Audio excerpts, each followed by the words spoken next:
Welcome to another episode of Off-Grid Gear. Wow. In this series, we are testing out all sorts of off-grid gear, and later on, we'll be actually testing this off-grid in Alaska with us.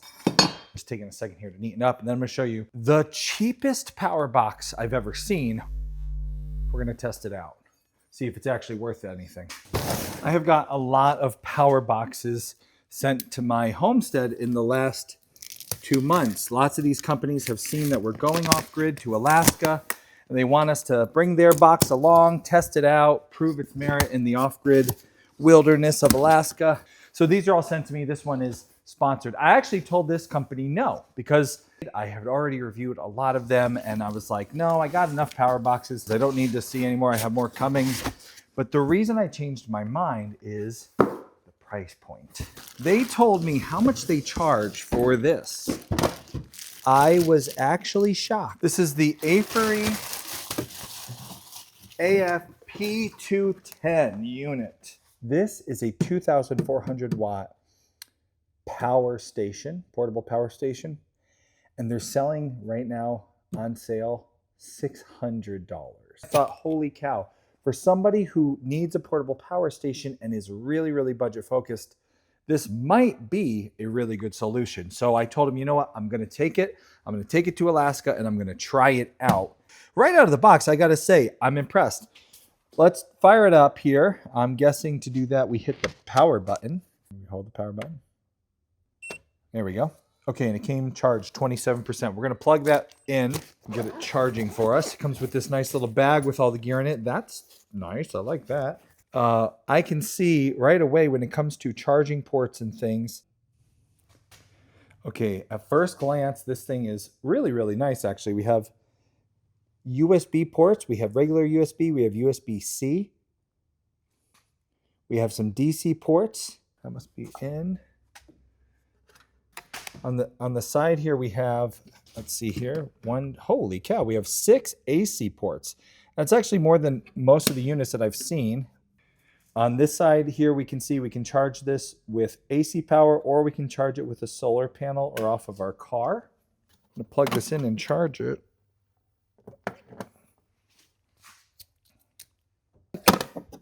Ooh, that's nice.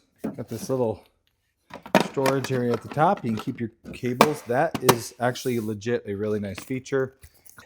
This, I love this. Boom. Anytime a portable power station has a built-in light, somebody was thinking, because you're always using these things where you don't have power in the dark. And I have been there before. I've been off-grid in Alaska in cabins where the lights go out and I got to find the box and get everything set up. And to just be able to push that button and the light goes on. We got signal light. That's great. So I really like a built-in light. Big win there. For $600 right out of the gate, everything you have, it's going to be fully charged in 99 minutes. I mean, this for a little bargain unit is fantastic at first glance. But how does it work? What can it run? What can we do with this? Okay, so right out of the box, first glance, this Aferiy. Right out of the box, this unit, as far as like what it comes with at the price point, yeah, nice unit, but I want to actually try it out. I want to run it. I want to see, and I have a million different things I can test out on it because we're headed off grid to Alaska. Right now, we are putting together a cargo trailer that we're going to be taking to Alaska, and we're going to be living out of and camping out of. And I have so much I could run out of that trailer. We're going to test this out. If you have been watching my off-grid gear series, you've been watching us review lots of these portable power stations. You know the Chopsaw test. We're going to skip right to the Chopsaw test today because this is the test that makes or breaks these units. The ones that don't have the surge power can't run the Chopsaw, and the ones that do have the surge power run it just fine. So we're going to skip the little saws and everything else. We're going to go to this because I want to test out some other gear that I'm actually going to be using off-grid, like my water system. But first, let's see, put it on the chopping block. We got to do this test. It's kind of our standard, our gold standard. But first, I need my safety glasses and my hearing protection. Let's see, put it on the chopping block. Will it chop? Give it a run.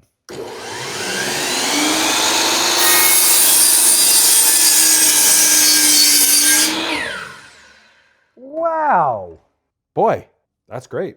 Okay. This is another great test I like to do with these power boxes, which is just carry them, because let's face it, if you're taking this camping or to your off-grid cabin, you're probably going to be charging it with your vehicle and carrying it into your car and then carrying it back to your cabin.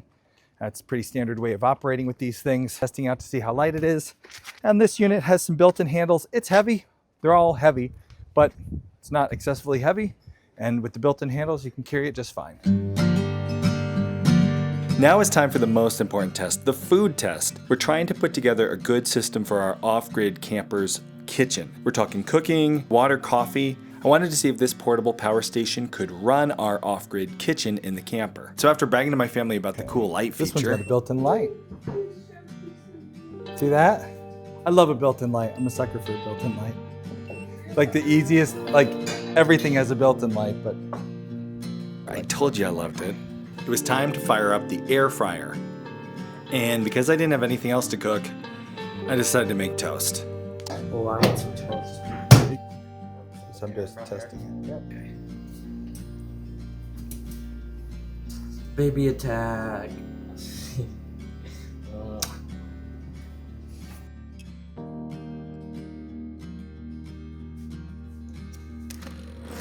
That was fine.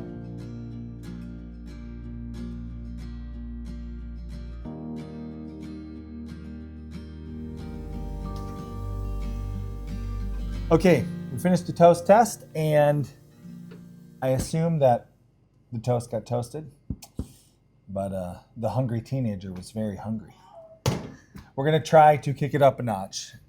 We're going to run the air fryer. I just want to see if it can handle the temperature that the air fryer requires. So let's do air fry, 417 minutes, start. Now, this is going to require a lot of power to get the air fryer cycle. It's running the air fryer. How about this?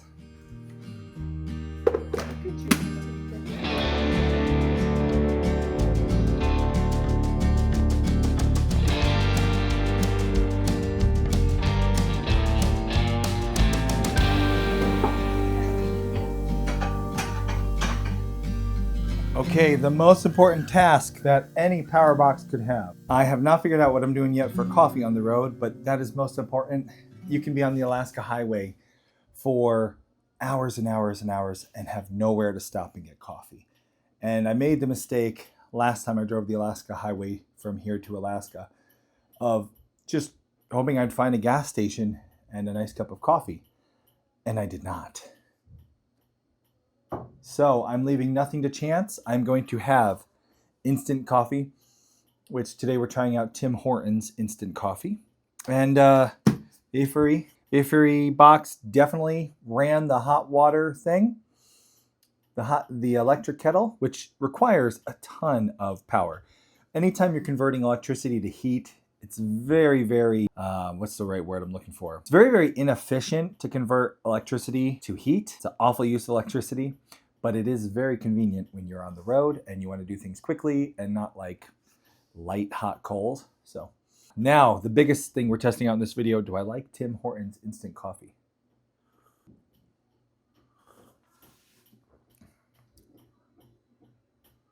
It's not bad. I think I had a little too much heavy cream, but it's probably because I took 2 takes with my camera and needed to get that shot from above and added too much cream. Not bad. So overall, I would say not bad, Tim Hortons coffee. And the Aferiy 2,400 watt unit, pretty good bargain for $600. I've seen nothing out there, none of the competitors out there have a unit like this. It can run the Chopsaw, it can run the air fryer oven, and electric kettle. In my unboxing test of this Aferiy portable power station, I was impressed. Now I'm going to be taking it to Alaska and putting it through a lot more rigorous tests to see if this bargain option is also durable enough for real hardcore off-grid life. So I'll update you in the future about that, but overall it looks pretty good. I did notice one downside about this unit. The screen eats up some battery power, so before I went to bed last night it was on about 15% battery. The unit's display was on overnight, and by the time I woke up in the morning, we were down to 1% battery. So you're gonna wanna make sure you push that power button to kill it so you're not draining any battery. But other than that, everything seemed pretty good. If you want to grab yourself one of these units, I'll have a link in the description below to check them out. And if you're not sure and you want to see if they're hardcore, durable units, stay tuned because I'm taking it to Alaska and I'm going to put it through the ringer along with all the rest of our off-grid gear. Keep following this playlist. You'll see updated videos when we get there. And it has, and it has a light. What more could you want for 600 bucks? I know what more. Off-grid dance party. Off-grid dance party. It's not a bad cup of coffee.